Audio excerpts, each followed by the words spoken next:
Sabar tuh. Jangan bisa dibiarkan ini. Ini kelompok-kelompok Dajjal ini tidak bisa dibiarkan. Betul tidak? Betul tidak? Tunggu waktunya. Pasti kami akan beri shock terapi, tegangan tinggi, bukan dengan tegangan rendah. Ciki mah dalile bohong-bohongan kabeh. Mau ana sing marah-marah. Wong Tanggul kan. Katanya Imad Dajjal. Ini ada kitabnya, kitab abad keempat. Sudah.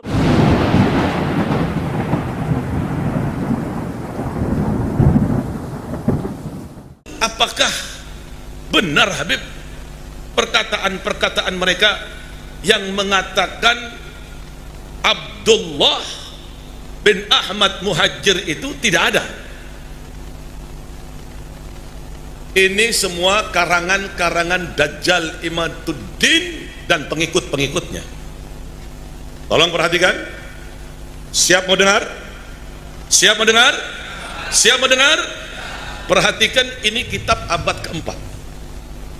Setelah kita baca nanti, kita akan kasih shock terapi tegangan tinggi terhadap Imad dan pengikut-pengikutnya Imad. Kita akan beri shock terapi nantinya. Al-Haddad dari Alawiyin, Al-Hamid dari Alawiyin, Al-Attas dari Alawiyin, Al-Jufri dari Alawiyin, Bah Hashim dari Alawiyin. Banyak para kabir, hampir mayoritas wali-wali di Indonesia ini, di dunia ini 60-70% Alawiyun. Ini yang dinafikan, ini yang diingkari. Gali adab, biadab itu kelompok-kelompok Imad itu. Saya berjanji nanti saya akan kasih shock terapi tegangan tinggi terhadap mereka. Jangan macam-macam. Anda telah membangunin harimau yang tidur.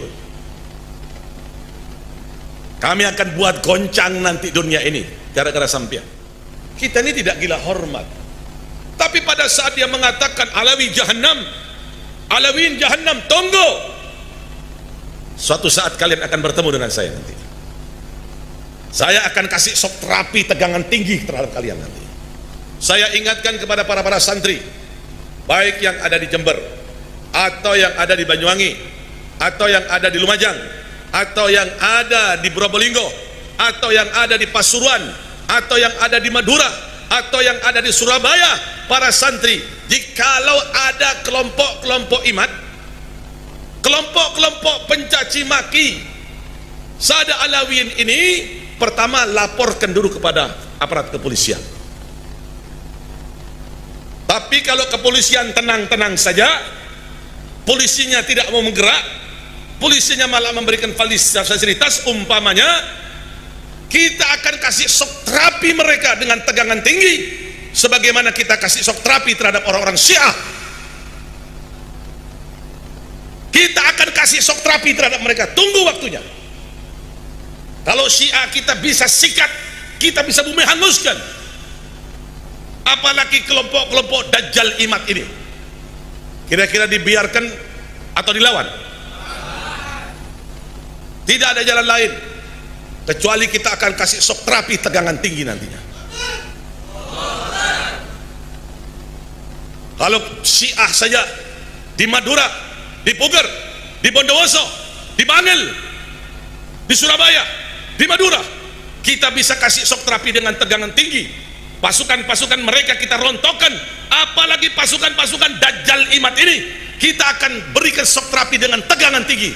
Kalau tidak gitu, tidak akan pernah selesai ini. Lihat nanti. Sabar nonton. Jangan bisa dibiarkan ini. Ini kelompok-kelompok Dajjal ini tidak bisa dibiarkan.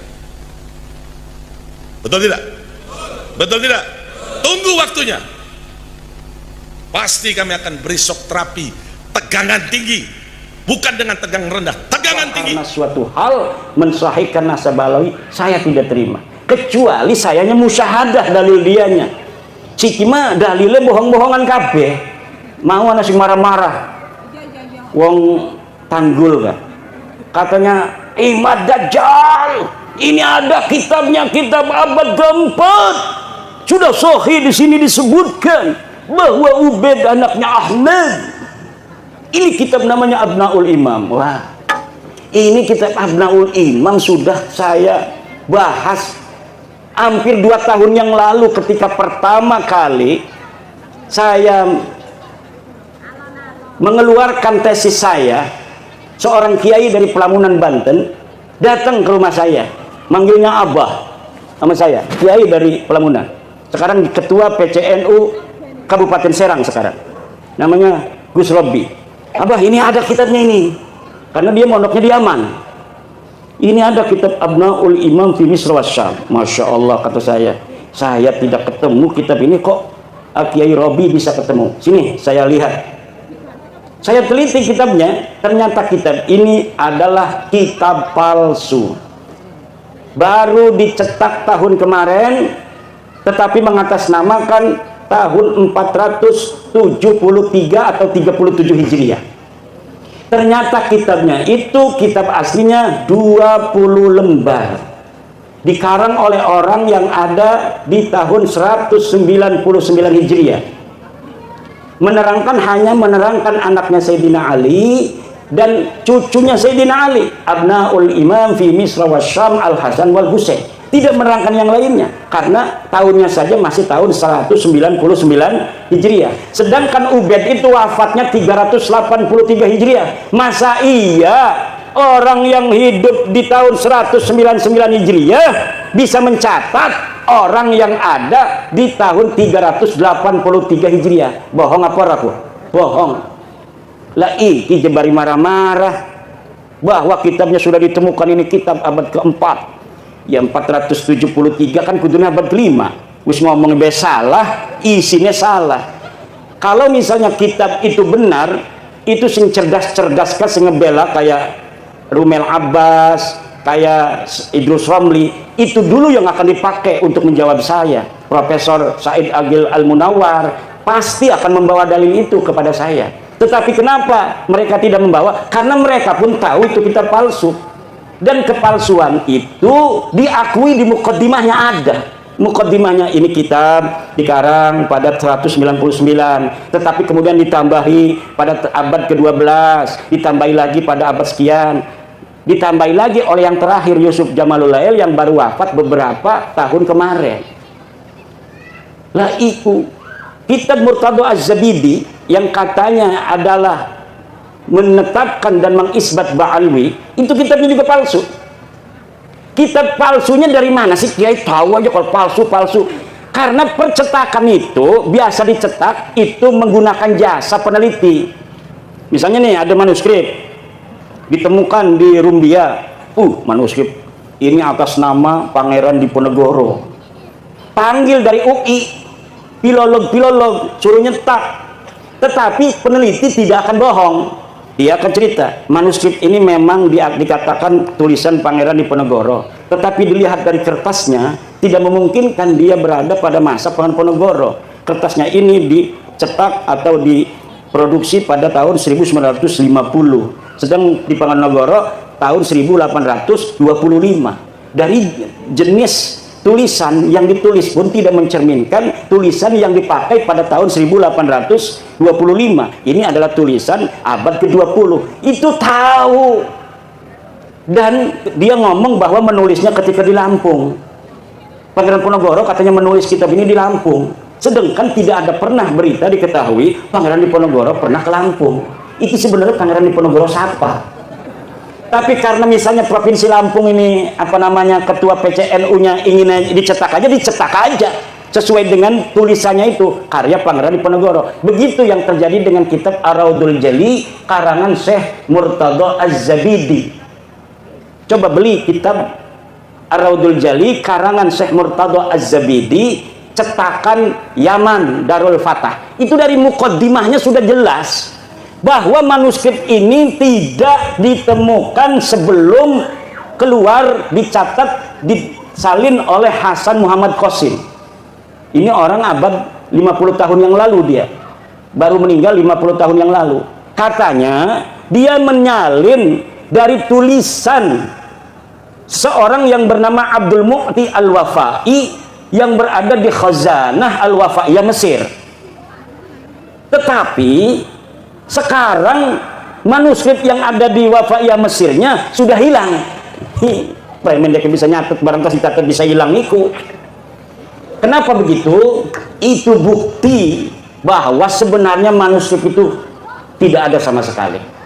Karena beberapa klaim mereka punya manuskrip di dalam sebuah kitab yang namanya Uqudul Almas karya Alwi bin Thahir, setelah saya konfirmasi di kitabnya bohong.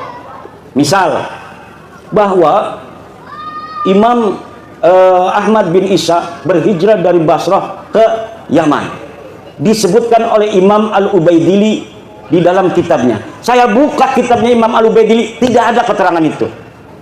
Kemudian bahwa Ahmad bin Isa bergelarnya tidak pernah ada Al-Abah dan An-Nafat, gelarnya menurut dia hanya Al-Muhajir. Ternyata tidak seperti itu. Kitab yang dia sebutkan tidak menyebutkan An-Nafat. Saya lihat ya yang bergelarnya An-Nafat, tukang minyak. Yang satu lagi bergelarnya Al-Abah. Al-Muhajir tidak pernah ada di kitab-kitab dari mulai hidupnya Ahmad bin Isa sampai dimunculkan pada 800 tahun kemudian nama Al-Muhajir sebagai alibi bahwa Ahmad bin Isa ini hijrah ke Yaman. Padahal yai Ahmad bin Isa ini orang pernah pindah ke Yaman. Lakas sama sekali berita kepindahan Ahmad bin Isa ke Yaman. Dia terkonfirmasi kitab abad kelima Al-Ghaibah karangan At-Tusi adanya di kota Madinah Al-Munawwarah. Dicari kapan wafatnya, tidak ada berita kapan wafatnya. Dicari di mana dia ini dikebumikan, tidak ada. Kenapa sampai dia tidak dicatat? Mungkin dia mati muda, tidak terlalu banyak peran dalam kehidupan. Kalau orang yang banyak peran, ketua PCNU, ya kadang-kadang anak nulis di media online. Ketua PCNU menghadiri acara pelantikan PWI Kabupaten Lampung Tengah. Berarti dia historis pernah ada di media online. Coba nama yang hadir. Coba lihat di Google. Ketik nama Kiai Haji Suparman Abdul Karim. Langsung merebet anak. Dia historis. Banyak yang memberitakan.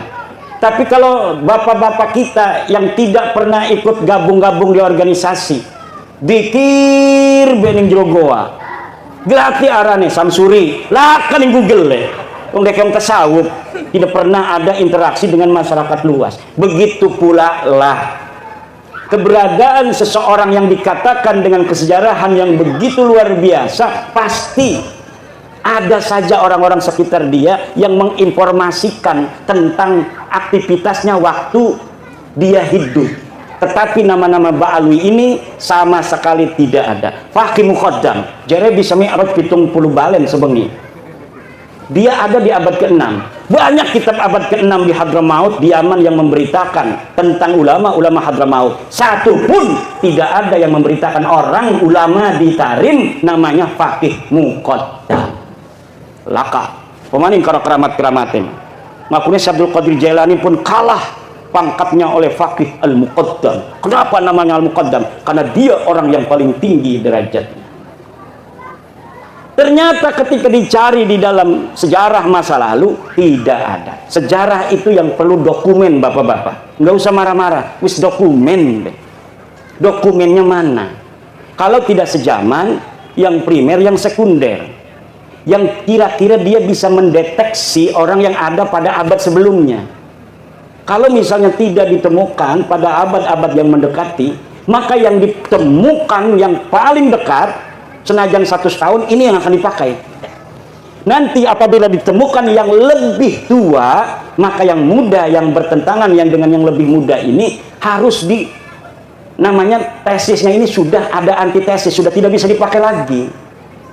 Bengen surah istifadah Habibi Kikabeh bin Syihab bin Smith bin Yahya As-Sagrab turunan Nabi, tapi siki anatesis abad tua 4, 5, 6, 7, 8, 9 bahwa deket duduk putune Kanjeng Nabi. Ya kudu nerima tes DNA ini melenceng, turunan Nabi kudune J1, deket mah tes DNA ini hasilnya G, haplogrupik. Turunan Nabi Muhammad, turunan Nabi Ibrahim J1 haplogrupnya. Mereka 180 orang yang sudah tes DNA kebanyakan G. Ini menunjukkan bahwa mereka bukan sebagai turunan Nabi, tapi juga bukan orang Arab. Kenapa sih kepuntang-puntang Kiai Imad kok ngomong ikut terus? Karena penting buat warga NU yang percaya kepada penghormatan kepada keluarga Nabi hanya warga NU. Lamun putu Nabi asli mah dimai duit gemembut dibalikakan maning. Putu Nabi asli kependak putu Nabi asli misalkan bapak-bapakku. Bapak menghormati dekenya lebih menghormati nanane. Itu ciri-ciri keturunan Nabi asli. Kalau kita menghormati dia lebih menghormati kita. Kalau kita ngasih duit dia lebih ngasih duit kepada kita. Karena nggak mau kalah keturunan Nabi pada kebaikan.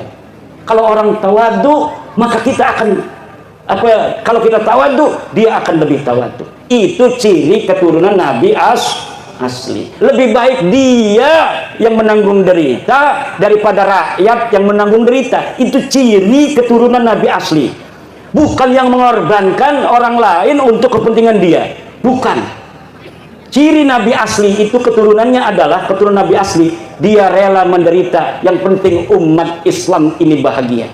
Bukan sebaliknya. Nyuruh orang-orang berantem demi kepentingan dia. Sementara dianya aman-aman saja. Nyuruh orang-orang Indonesia berantem. Dianya enak-enakan tidur. Orang-orang yang bodoh dari orang-orang yang bisa dipengaruhinya suruh gulat sama orang-orang yang menentang kepentingan dia. Ini adalah yadullu ala annahum laisu min dzurriyyati Rasulillah Muhammad sallallahu alaihi wasallam bil marrah. Sama sekali bukan. Dari cara wajahnya ngomong marah hal tarawna fi wajhihi nuran nubuwah.